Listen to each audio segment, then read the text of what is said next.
जय भीम। जय भारत। जय संविधान। जय मंडल। जय जोहार। आप सभी के लिए बहुत बहुत मंगल कामनाएं।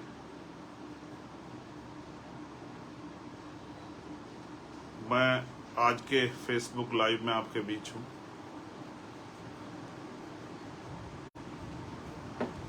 और ये फेसबुक लाइव कई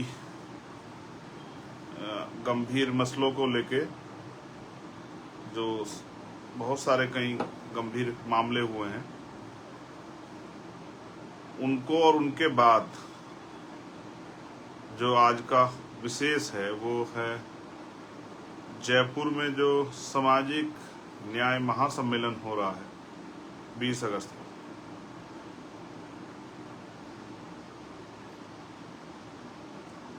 मैं अपनी बात की शुरुआत करते हुए भारत की धरती पर समय समय पर जन्मे सभी संतों, गुरुओं, महापुरुषों को नमन करता हूँ। महामानव तथागत बुद्ध से लेके संत श्रोमणी सतगुरु रविदास जी, भगवान वाल्मीकि जी, गुरु नानक देव, संत कबीर, गुरु घासीदास, संत गाडगे जी महाराज, नारायणा गुरु, और जो समाज के अग्रदूत रहे सामाजिक परिवर्तन के आंदोलन के, जिनको राष्ट्रपिता कहा जाता है, लेकिन वो राष्ट्रपिता से भी बढ़कर हैं। राष्ट्रपिता ज्योतिबा फूले, माँ सावित्रीबाई फूले, छत्रपति साहू जी महाराज, जिनको हम आरक्षण का जनक मानते हैं, विश्व रत्न डॉक्टर बाबा साहब अम्बेडकर, संत तुकाराम जी, पेरियर रामास्वामी नायकर, प्यारेलाल यादव, बाबू जगदेव प्रसाद कुशवाहा, जननायक कपूरी ठाकुर, महामना राम स्वरूप वर्मा, बाबू शिवदयाल चौरसिया, संतराम बी.ए. प्रजापति जी, माँ अवंतिका बाई लोधी, माँ झलकारी बाई कोरी, माँ फातिमा शेख, माँ फूलन देवी, मान्यवर दीना भाना वाल्मीकि साहब, विजय सिंह पथिक जी, कोतवाल धन सिंह गुर्जर जी, सर छोटू राम जी, चौधरी चरण सिंह जी, और मेरे गुरु, मेरे आदर्श मान्यवर साहब श्री काशी राम जी को नमन करता हूं। आज का जो लाइव है उसमें 2-3 इशू, जिन्होंने 2-3 ऐसे विषय जिन्होंने मुझे बहुत ज्यादा परेशान किया, उन पे मुझे आपसे बात रखनी है। और स्पेशली मैं राजस्थान के साथियों से कहूंगा कि वो जुड़े। हमारे राजस्थान की इतनी लीडरशिप है, उनसे, हमारे एक राजस्थान के कार्यकर्ता से, जिनके कंधों पे 20 तारीख के लिए बहुत बड़ी जिम्मेदारी है। तो मैं अपनी बात की शुरुआत करता हूं एक ऐसी घटना जो कर्नाटक में घटी। भारत में जाति है, जाति व्यवस्था में ऊंच नीच है। पहले वर्ण थे, फिर जाति बनी, और जाति की जो असमानता है, उसका जो अन्याय है वो बहुत कठोर है। कर्नाटक में एक जगह पड़ती है चित्रकूट। इसी चित्रकूट जिले के एक गांव में, जहां एक शेड्यूल कास्ट का बच्चा जो है, एक नौजवान, कहते हैं कि जोड़े ऊपर वाला बनाता है, ईश्वर के घर बनते हैं, भगवान बनाता है, इस तरह की बातें अक्सर कही जाती है। बड़े बड़े चिंतक विद्वान इस बात को कहते हैं। लेकिन उन्होंने आपस में प्रेम विवाह किया, और ये लड़की के परिवार को पसंद नहीं आया। उनके फादर जो हैं वो वाटर ऑपरेटर का काम करते थे। उन्होंने जातीय दम के कारण, क्योंकि जाति में ऊंच नीच है और यहाँ उच्च जाति भी है, पैदा होते ही, बड़ा मजाक है ये कि पैदा होते ही कोई उच्च हो जाता है और पैदा होते ही कोई नीच हो जाता है। ये उनके लिए जो मानते हैं, हम लोग तो मानते नहीं। हम तो इंसानियत को सबसे बड़ा धर्म मानते हैं, और हम सभी मजहब की इज्जत करते हैं। भारत का संविधान का आर्टिकल 25-26 धार्मिक आज़ादी देता है। कोई किसी धर्म को मानो, कोई किसी में आस्था रखे, कोई किस तरह से पूजन करे, ये उसका व्यक्तिगत मत है और ये वहां तक सीमित है जब तक वो किसी दूसरे के अधिकारों का हनन ना कर रहा हो। अगर मैं किसी भी धर्म से और अपने धर्म को मानता हूं तो मैं सड़क पे जाके अगर इस तरह का माहौल बनाता हूं कि दूसरे आम आदमी परेशान हो या कोई दूसरा व्यक्ति उसके सामने समस्या खड़ी हो जाए, तो मुझे लगता है कोई भी धर्म और दूसरे धर्म का कोई भी इस बात की इजाजत नहीं देगा कि आपकी वजह से किसी को परेशानी। तो अंत उस बिटिया के जो फादर थे उन्होंने ये किया कि जो बस्ती, दलित बस्ती की तरफ जो पाइपलाइन जाती थी, उसमें जो मुझे पीड़ित परिवार द्वारा बताया गया कि उसमें उन्होंने जहर मिला दिया। 7 लोग मौके पे मर गए और 200 से ज्यादा लोग जिंदगी मौत के बीच लड़ रहे हैं। और इतनी बड़ी घटना को पुलिस प्रशासन ने सिर्फ दूषित पानी का मामला कह के टालने का प्रयास किया। मैंने उस पर अपनी बात भी रखी थी, मैं कार्रवाई की जानकारी भी ले रहा हूं। मैं ये बातें आप लोग को इसलिए बता रहा हूं कि एक घटना घटी है उत्तर प्रदेश के उन्नाव में। भाई सुरेश सेन साहब जो हैं, सुरेश ठाकुर जो खुद को लगाते हैं, सविता सेन समाज से जो आते हैं, उनकी हत्या हुई है। उनको इतना पीटा गया, कुछ दिनों बाद उनकी जान चली गई। जब मैंने उन पर ट्वीट किया तो पुलिस ने, उन्नाव पुलिस ने मुझे टैग करते हुए ये बहुत बड़े बड़े उसमें लिखा, एक पूरी घटना का एक वो बना के, समरी बना के कि नहीं ऐसी कोई बात नहीं, उन पर चोट के निशान नहीं थे, उनका बीमारी से वो अस्पताल गए थे, वहां उनकी डेथ हुई। तो किस तरह से पुलिस जो है मामले को दबाने का काम करती है सरकार के सारे पे। ये बात मैंने इसलिए आपको बताई कि सरकार के लोगों ने भी कहा और प्रशासन के लोगों ने कहा कि ये मामला दूषित पानी का था, तो उससे अन्य किसी बस्ती का कोई एक भी आदमी इफेक्टेड क्यों नहीं हुआ। ये मामला दूषित पानी का नहीं, ये दूषित सोच का मामला है। जो हीन भावना, जातीय दम, जातीय दमन, जातीय कुंठा, जाति व्यवस्था की वजह से बनी हुई है देश में, ये उसका मामला है। इसलिए हम लोग जो हैं जाति व्यवस्था के बहुत कठोर विरोधी, शायद हमसे ज्यादा जाति व्यवस्था कोई विरोधी ना हो, और हम चाहते हैं जाति व्यवस्था को डायनामाइट लगा के उड़ा देना चाहिए कि इंसान बन जाए और उसका एक ही मजहब, उसको जो सबसे पहले पालन करना चाहिए वो इंसानियत। अगर उसे दूसरे की तकलीफ पे तकलीफ होती है तो फिर उसको इंसान माना जाना चाहिए। बाकी उसको धर्म की आज़ादी, वो अपने धर्म को माने। एक घटना भिंड में घटी है जहां 4 लोग एक नौजवान को पीट रहे हैं, उससे जय श्री राम के नारे लगा रहे हैं, फिर वो उससे जातिगत नारे लगा रहे हैं। फिर वो कह रहे हैं कि भाई ये कहो कि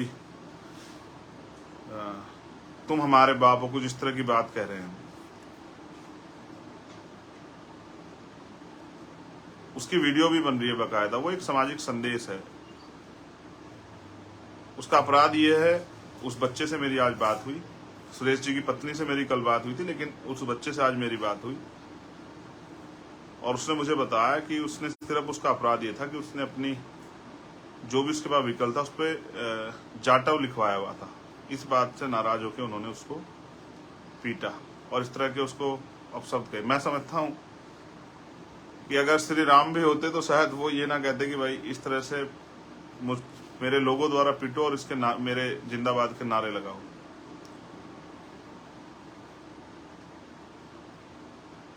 कभी कभी आदमी को ताकत अहंकार में ले जाती है, पागल कर देती मदहोश, और वो फिर ऐसे ऐसे काम करता है जिसको किसी भी तरह से स्वीकार्य नहीं किया जा सकता आजाद भारत में, जहां संविधान से देश चल रहा है। तीसरी घटना, आज हमारी टीम गई थी भिंड में, बहन तोला गुजर की है जिनके साथ अन्याय हुआ। उससे पहले भी एक बच्ची के साथ राजस्थान में अन्याय होता। राजस्थान में आम बात है, लेकिन मुझे तकलीफ है, हमारे वरिष्ठ लीडर्स जो हैं वो वहां गए थे। मुझे उम्मीद है कि संघर्ष के जरिए हम अपने इस परिवार को न्याय दिलाने में सफल हो पाएंगे। और चौथी घटना है नू मेवात की, जिसको आपने देखा किस तरह से लगातार साजिश हो रही है स्पेशली बीजेपी के लोग, मुझे कहने में कोई परहेज नहीं है, मेरे मुंह पे कोई तालाबंदी नहीं है। किस तरह से बीजेपी के लोग अपने राजनीतिक स्वार्थ में अपने चुनाव जीतने के लिए देश को हिंसा की आग में झोंक रहे हैं, ये आपके सामने है। मैं किसी भी गलत कार्य करने वाले का पक्षधर नहीं हूं, लेकिन मैं आपसे फिर ये कहना चाहता हूं कि अपने राजनीतिक स्वार्थ के कारण अगर आप किसी भी समाज को अगर आप डराने का, धमकाने का, अन्याय करने का काम करोगे तो इससे जो गुस्सा पैदा होगा वो बड़ा खतरनाक होगा और सब लोग चुप रह सकते हैं। मैं आपको अपनी पार्टी की लीडरशिप की तरफ से, अपने संगठन की तरफ से और इंडिविजुअल चंद्रशेखर आजाद आपसे कमिटमेंट करके कह रहा है कि जो अन्याय आप कर रहे हो, भारतीय जनता पार्टी के लोग, राजनीति यहीं रहेगी, देश बड़ा है, इस बात को आपको समझना चाहिए। अपने देश को अपने सिर्फ राजनीतिक स्वार्थ के चलते कमजोर करना, नफरत फैलाना, ये इसका एहसास आपको नहीं पता कि ये जख्म कितने दिनों में भरेंगे। और मैं आश्वस्त होकर कहता हूं हर कमजोर वर्ग को, हर पीड़ित वर्ग को, जैसे मणिपुर में उन बहनों के साथ हमारी अन्याय हो रहा है और स्पेशली वो वहां के क्रिश्चियन समुदाय के लोगों को टारगेट करने के लिए वो सब चीजें की गई, उनको नुकसान पहुंचाने के लिए बहुत हजारों की संख्या में चर्च जलाए गए हैं। जैसे आपकी आस्था अपने धर्म के प्रति, ऐसे दूसरे की भी आस्था अपने उनके धर्म के प्रति है। अगर कोई मस्जिद को भी, मंदिर को नुकसान पहुंचाता तो मैं जरूर सवाल पूछता, लेकिन वहां मस्जिद जलाई गई और जिस तरह का कार्य किया गया, आप जो प्रयास कर रहे हो, हमारे लोग हैं वहां, वो लंबे समय से संभालने का काम कर रहे थे कि अन्याय ना हो, लेकिन आप पिछले लंबे समय से जो आप कार्य कर रहे हो, और मुझे शक है, मेरी बात को मध्य प्रदेश के साथ जरूर सुने, कि इंदौर और उज्जैन में आने वाले कुछ दिनों में, 1-1.5 महीने के अंदर या इससे भी पहले कोई दंगा, कोई फसाद, कोई विवाद, कोई इस तरह की घटना कराई जा सकती है जिससे कि मध्य प्रदेश के चुनाव को प्रभावित किया जा सके। हमारे लोगों को सतर्क रहने की जरूरत है, नजर रखने की जरूरत है, सावधान रहने की जरूरत है, अपने लोगों को सावधान करने की जरूरत है। स्पेशली उन वर्गों को, दलित, पिछड़े, आदिवासी, अल्पसंख्यक समाज के जो लोग हैं, जिनमें जैन हैं, मुस्लिम हैं, ईसाई हैं, सिख हैं, बौद्ध हैं, उनको मैं कहना चाहता हूं कि ये सारी हिंसा ये प्लांटेड है।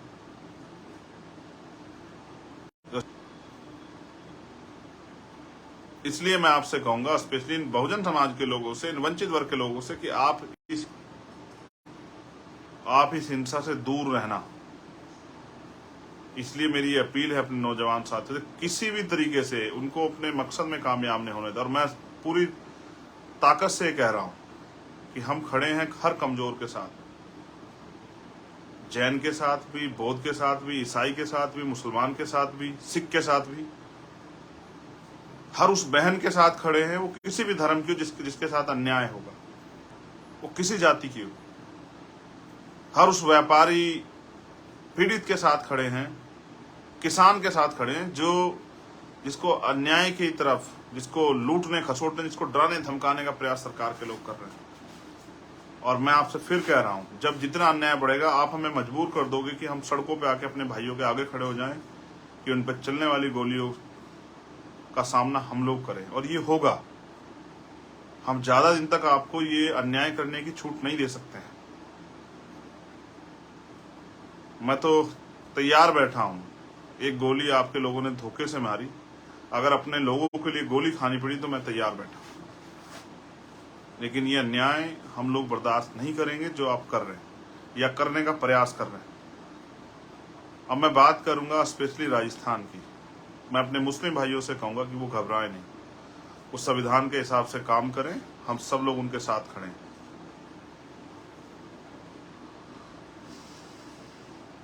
ये मुल्क हम सब का है, आप बिल्कुल परेशान ना हो। और आप जानते हैं, मैंने जिसका साथ देने का वादा किया है, पूरी ताकत से उस साथ को निभाया है। मुझे इस बात के लिए किसी परीक्षा की जरूरत नहीं, किसी प्रमाण की जरूरत नहीं, ये आप बेहतर जानते हैं। मैं बधाई दूंगा कश्मीर के अपने शेड्यूल ट्राइब के भाइयों, जिन्होंने वहां अपने हकों के लिए आंदोलन किया। जो साथी मुझसे मिलने आए थे, उनका भी धन्यवाद करता हूं। लेकिन मैं उनको ये भी चेतावनी देना चाहता हूं कि अभी वो लापरवाह ना हो, अभी आंदोलन खत्म नहीं हुआ है, अभी संघर्ष की पूर्ण रूप से जीत नहीं हुई। ऐसा ना हो कि आपके साथ धोखा हो जाए। अपनी तैयारी करो, मैं भी आपके संघर्ष में आपके साथ, और हमारी पूरी पार्टी आपके साथ। चाहे सड़क की लड़ाई हो, चाहे जेल की लड़ाई, कोई भी लड़ाई हो, भाई भाई मिलकर लड़ेंगे अन्याय के खिलाफ। अब मैं राजस्थान की बात करता हूँ। हमारे राजस्थान में बहुत जिम्मेदार, समझदार, ईमानदार, निष्ठावान साथी हैं। उन्होंने हमेशा मेरा मान सम्मान रखा है। पूरी सरकार से वो लोग मेरे लिए टकराए, भूखे प्यासे, बिना साधन के, आंधी तूफान, पुलिस की लाठियां खा के उन्होंने हमेशा जो है जिस बात को मैंने कहा उसका पहरा दिया। हमेशा उन्होंने मेरी इज्जत रखी, हमेशा उन्होंने मुझे मजबूत बना के रखा। आज फिर उनके ऊपर कंधों पर जिम्मेदारी आ गई है। स्पेशली हमारे जो लीडर्स लोग हैं, हमारे प्रदेश अध्यक्ष, हमारे भीम आर्मी के, आज़ाद समाज पार्टी के प्रभारी, हमारे प्रदेश कमेटी के लोग, हमारे मिशन 78 के लोग, हमारे स्टूडेंट फेडरेशन के लोग, हमारे किसान संगठन के लोग, उन सब की जिम्मेदारी है कि वो 20 तारीख के प्रोग्राम में ताकत लगाए। मैं आपको इसलिए लाइव करके कह रहा हूं कि मेरे पास और कोई साधन नहीं है आप तक पहुंचने का। ना मेरी खबर कोई टीवी में बहुत बड़े पैमाने पर दिखाएगा, न किसी अखबार में बहुत बड़े पैमाने पर छपेगी, ना उसके लिए बहुत बड़े प्रचार के साधन हैं।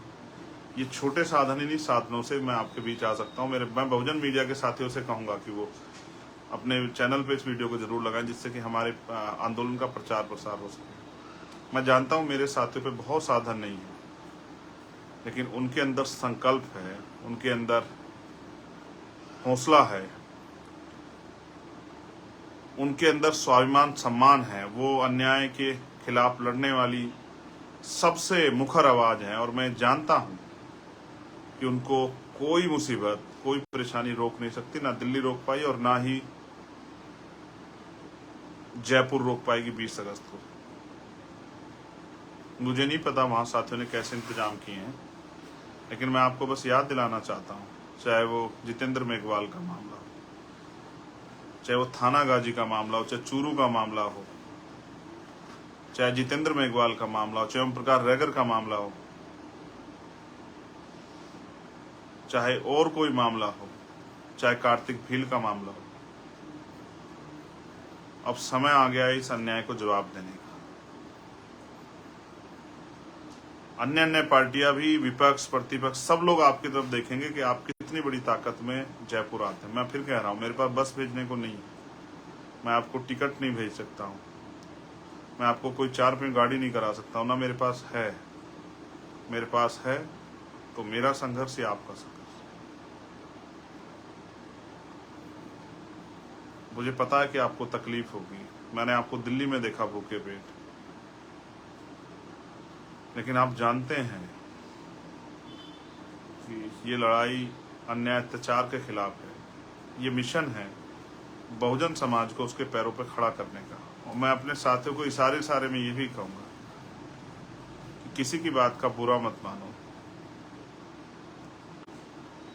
जब आप मिशन में काम करते हैं तो आपका कोई सम्मान अपमान नहीं था। साहब काशीराम ये कहा करते थे कि जिस समाज के लिए संघर्ष करने के लिए आप जा रहे हो, वो समाज बड़ा समझदार नहीं है।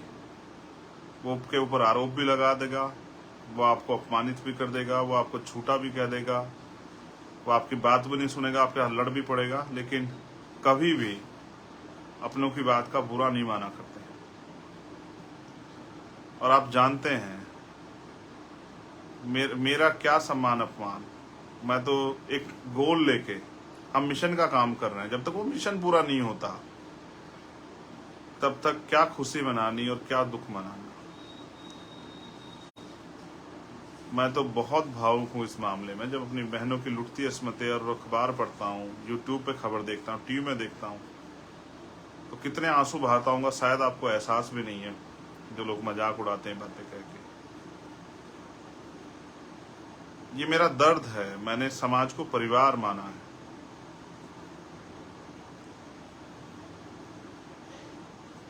मेरा समाज से कोई स्वार्थ नहीं है, ये हमारे लोग जानते हैं। मैं तो साहब काशीराम की जो रुकी हुई मूवमेंट है, जो मूवमेंट पीछे जा रही है, मैं तो उसको कोशिश कर रहा हूं अपने साथियों के साथ कि उसको खींच के वापस मैं किसी को बुरा नहीं कह सकता हूँ, मुझे कोई अधिकार नहीं बुरा कहने का। मैंने ऐसा कुछ किया ही नहीं कि मैं किसी को बुरा कहूँ, और मैं बुरा कहने के लिए काम ही नहीं कर रहा हूँ।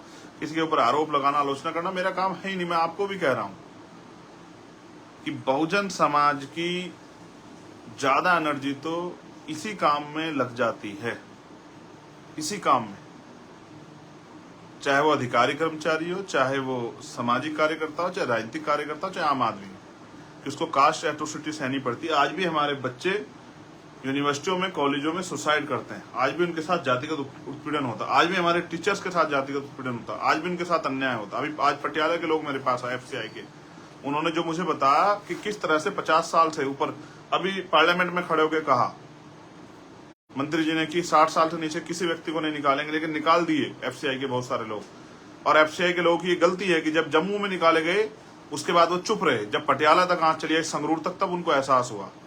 ये वो पीरियड है कि जिस तरह से वो जो मुर्गे को बेचने वाला होता है, वो मुर्गा जब एक मुर्गे को काटने को निकालता तो बाकी मुर्गे दाना चुगते रहते हैं। मैंने आज उनको कहा डांटते हुए कि आपको पहले दिन अन्याय के खिलाफ आवाज उठानी चाहिए थी। और मैं हमेशा समझाता हूँ कि आप ये सोच के चुप हैं कि मेरे प्रदेश में नहीं हुआ, या मेरे जिले में नहीं हुआ, मेरे जोन में नहीं हुआ, मेरे तहसील में नहीं हुआ, मेरी विधानसभा, मेरे गांव में नहीं हुआ, तो आप इंतजार कर रहे हैं अपनी बारी का।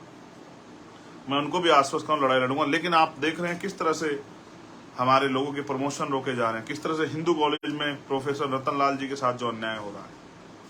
हमारी भीम आर्मी स्टूडेंट फेडरेशन की टीम का मैं धन्यवाद देता हूं कि लगातार उनके साथ खड़ी है और वो प्रोटेस्ट भी कर रही है। मैं अपने साथियों को मजबूती से प्रोटेस्ट करना, जिन यूनिवर्सिटी में, जिन कॉलेज में हमारे बच्चों के साथ अन्याय हो, हमारी भाइयों बहनों के साथ अन्याय,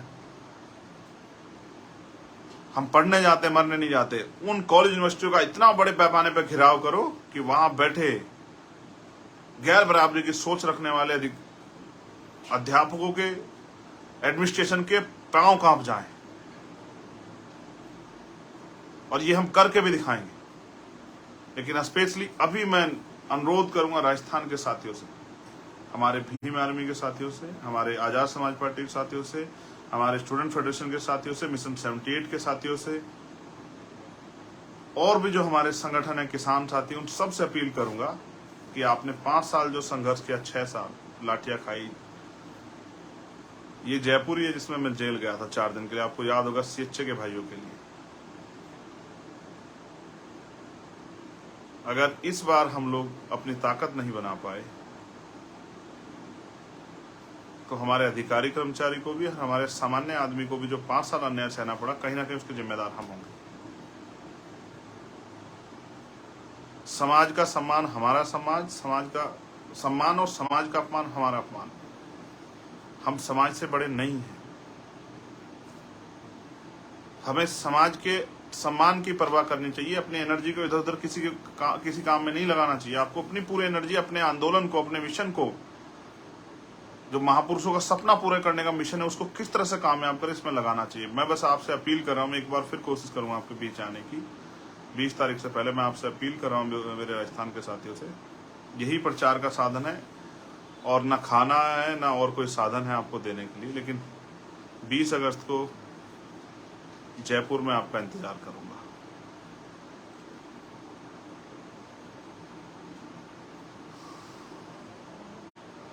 आपकी राह देखूंगा। हो सकता है ट्रेन कैंसिल हो सकता है आपको डराया जाए, धमकाया जाए, हो सकता है आपको प्रलोभन दिया जाए, हो सकता है और कुछ चीजें आपके सामने रखी जाए, मगर मैं बस आपसे यही कहूंगा, स्वाभिमान सम्मान की लड़ाई में न्योते नहीं भेजे जाते। मैं आपका भाई चंद्रशेखर आजाद 20 तारीख को जयपुर में, 20 अगस्त को आपका इंतजार करूंगा, ये बताने के लिए कि पिछले 5 साल में जो अन्याय, अत्याचार, जुल्म, जाति, नफरत, हिस्सेदारी में लूट, अधिकारों पे कुठाराघात, जो भी हुआ है उसका जवाब देने के लिए 20 तारीख को हम लोग जयपुर आ रहे हैं। और मैंने हर सामाजिक न्याय सम्मेलन में आपसे कहा कि आपको आना है। और ये घटनाओं का जिक्र मैंने आपसे इसलिए किया, मैं तो राजस्थान की बहुत सारी घटनाएं, आप जानते हैं ना, कैसे 4-4 बार मुझे लौटाया गया।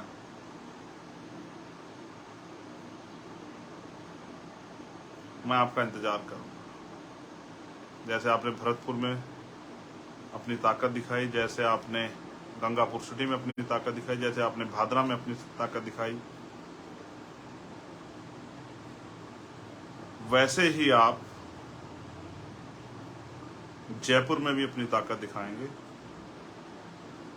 और इस संघर्ष को कामयाब करने, एक आखिरी बात आपसे और कहना हूं, रोटी लेके आना, अपने लिए भी और मेरे लिए भी। आपने शायद, अगर याद हो आपको, और आप, ये प्रैक्टिकल बात है, आपका कोई अमीर रिश्तेदार हो वो भी अपने गरीब रिश्तेदार को पहचानने से मना कर देता है। अमीरों की नस्ल ही ऐसी होती है। गरीबों के पास यही है कि अगर उसके पास एक चादर होगी नई, तो उसके घर में मेहमान आएगा तो वो नई चादर बिछाएगा। गरीब इज्जत देना जानता है। मैं आप सबका धन्यवाद करता हूं कि आपने मुझे सुना, और मुझे विश्वास है मेरे साथियों के ऊपर कि वो सरकार को भी और समाज को भी ये संदेश देने के लिए कि अब हम किसी के पिछलग्गू नहीं बनेंगे, हम अपने पैरों पे खड़े होंगे। काम करने वाले नौजवान ईमानदार हमारे साथी तन मन धन से, और मैं अपने साथियों से कहूंगा कि जो लोग आना चाहते हैं, जिनके पास साधन हो, वो उनकी मदद कराएं, कि वो 20 तारीख को एक ऐसा सैलाब आए राजस्थान में कि भोपाल की रैली को लोग भूल जाएं। जबकि मध्य प्रदेश के लोगों ने जो मील का पत्थर ठोका है उसे शायद ना ही कोई भुला पाए। लेकिन मैं मध्य प्रदेश के साथियों से भी कहता हूँ, बहुत अन्याय अत्याचार हो रहा है। मैं बहुत जल्द 10-15 दिन के लिए मध्य प्रदेश आ रहा हूँ। एक शुरुआत कर रहे हैं हम लोग 15 तारीख से नगीना लोकसभा में। जाति तोड़ो समाज जोड़ो एक यात्रा, हम साइकिल यात्रा शुरू कर रहे हैं। साइकिल यात्रा तो हमारी बीमार में आजाद समाज पार्टी के नेतागण कर ही रहे हैं, लेकिन उसमें एक दिन के लिए मैं भी शामिल होने के लिए जा रहा हूँ 15 तारीख। और मैं उन सभी साथियों का धन्यवाद देता हूँ जो देश भर में इस आंदोलन को कामयाब करने के लिए बहुत मेहनत कर रहे हैं। प्राइमरी स्कूल के हेडमास्टर का बेटा हूँ, कोई घमंड नहीं रखता हूँ। एक ही लालच है, एक ही सपना है कि बाबा साहब अम्बेडकर और माननीय काशीराम और बहुजन महापुरुषों का सपना पूरा हो। इस देश का टुकड़ों में बटा बहुजन समाज एकजुट हो। इस देश की महिलाओं को, किसानों को, मजदूरों को, नौजवानों को उनके हक अधिकार मिले, और जाति विहीन समाज बन के सब लोग, जैसा सदगुरु रविदास जी महाराज ने कहा, ऐसा चाहूं राज में जहां मिले सबनु अन्न, और छोटे बड़े सब सम बचे रविदास रहे प्रसन्न, जिसको उन्होंने बेगमपुरा राज का नाम दिया। ऐसा राज स्थापित हो जहाँ किसी को कोई भय ना हो, कोई डर ना हो, किसी के साथ कोई अन्याय ना हो, कोई ऊंच नीच की बात ना हो, किसी को खाने के लिए अन्न की, तन ढकने के लिए वस्त्र की, सर ढकने के लिए छत की कोई परेशानी ना हो। भय मुक्त समाज, समानता पे आधारित समाज, मैत्री पे आधारित समाज, भाईचारे पे आधारित समाज, और हर एक व्यक्ति का सम्मान।